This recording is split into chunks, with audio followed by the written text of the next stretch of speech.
हैं कि ये यहाँ पे अप्रासंगिक नहीं होगा, यह यहाँ जान लेना हम लोगों को चाहिए कि अर्जुन किसका पुत्र है, अर्जुन का जन्म कहां हुआ, कैसे हुआ। तो कह रहे हैं यहां यह जान लेना अप्रासंगिक नहीं होगा कि दुर्वासा ऋषि ने अपनी सेवा शुश्रूषा से प्रसन्न होकर के कुंती देवी को आह्वान करने का मंत्र देते हुए वरदान दिया था। देवी कुंती जो थी वो दुर्वासा ऋषि की इतनी सेवा की थी, इतनी सेवा की थी, इतनी सेवा की थी कि दुर्वासा ऋषि संतुष्ट हो गए थे, प्रसन्न हो गए थे। उनकी सेवा और शुश्रूषा से खुश होकर के, प्रसन्न होकर के आह्वान का मंत्र प्रदान किए थे और उन्होंने वरदान भी दिया था कि इससे तुम जिस देवता का आह्वान करोगी वो देवता तुम्हारे सामने प्रकट होकर के दर्शन देंगे और तुम्हारे मनोरथ को पूर्ण करेंगे। यह दुर्वासा ऋषि का आशीर्वाद था, दर्शन देकर तुम्हारे मनोरथ को पूर्ण करेंगे।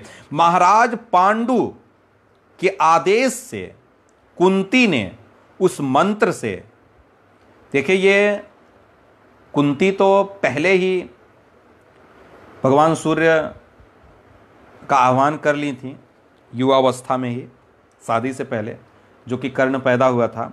उसके ये बाद की बात बता रहे हैं क्योंकि वो तो उनको पता ही था कि आह्वान मंत्र हमारे पास है और दुर्वासा ऋषि की कृपा भी हमारे ऊपर है। तो पांडु के आदेश से, लेकिन जब कर्ण पैदा हुआ था तो पांडु का तो आदेश था नहीं क्योंकि उस समय तो शादी ही नहीं हुई थी। लेकिन शादी के बाद ये पांडु के आदेश से कुंती ने जो मंत्र दुर्वासा ऋषि ने महारानी कुंती को दिया था, उसी मंत्र से धर्म, वायु और इंद्र का आह्वान किया। उन्होंने धर्म, वायु और इंद्र का आह्वान किया तो धर्म के जो पुत्र थे वो महाराज युधिष्ठिर हुए और जो वायु के पुत्र हैं वो भीम हुए।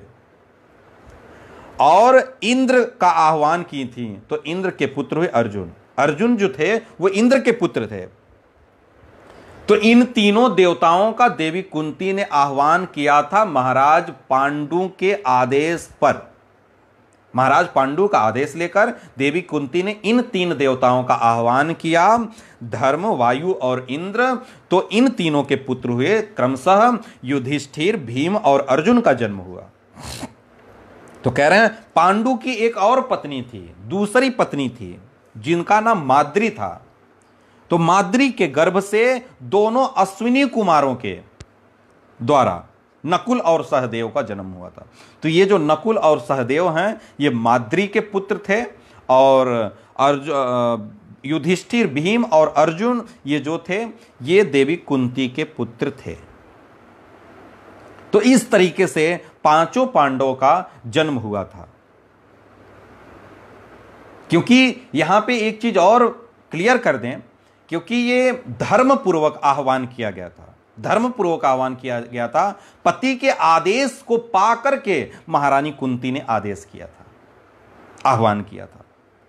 और पहले जो होते थे देवता, देवताओं का दर्शन ही मनोकामना को पूर्ण करने वाला होता था। क्योंकि यहां पे देखिए स्पष्ट रूप से कहा गया है कि जो दुर्वासा ऋषि थे, उन्होंने ये वरदान दिया कि इस मंत्र के द्वारा आप जिस भी देवता का आह्वान करोगी वो देवता प्रकट होंगे साक्षात आपके सामने और आपकी मनोकामना की पूर्ति करेंगे। यानी आप उन देवताओं का दर्शन करेंगी और मन में ये इच्छा पूर्ति करेंगी कि हमें पुत्र की कामना है, तो आप पुत्र की प्राप्ति के योग्य हो जाएंगे, पुत्र प्राप्ति कर सकती, आपकी मनोकामना पूर्ण हो जाएगी। ऐसा दुर्वासा ऋषि का वरदान था।